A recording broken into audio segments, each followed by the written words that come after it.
Yes. Okay, we've got a question over here. Stand up. What's your name? My name is Iris.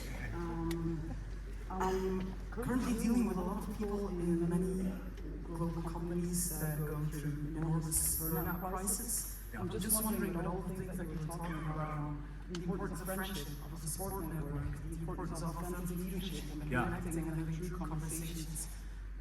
How do you see that, be solved in the workplace? Because a lot of these Gen Zs, they are young, they don't establish a good relationship with their leader, and they don't have real true friends that they can connect to.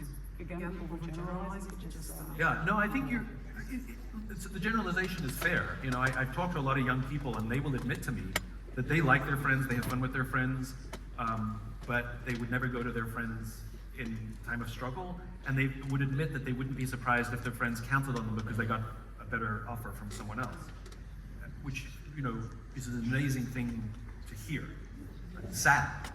I think one of the mistakes that we've made is we've confused workload with burnout. Well, it's related to some degree, but you can work with passion and you work long hours, and you can work long hours with no passion, and you're more likely to burn out. Because when you're working with passion, working those long hours is invigorating, right? And I got this wrong for many years. I was very strict in my company that I didn't want anybody to work after hours, and I didn't want anybody to work on weekends, because I believed in balance and blah blah blah. And a company I did some work with called Water Cooler, they gave me some data that showed, what the company is, they predict burnout. That's what they do, right?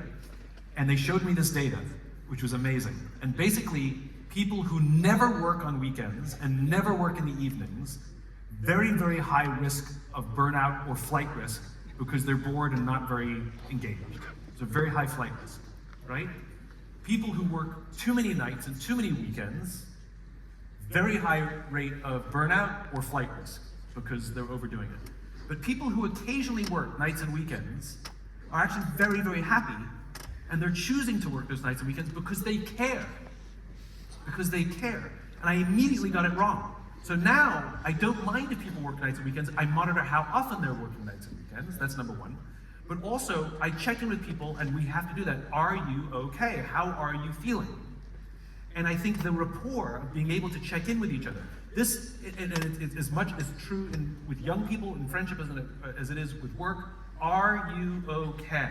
How are you? Is a question we very, very rarely answer. And I'll leave with one final thought.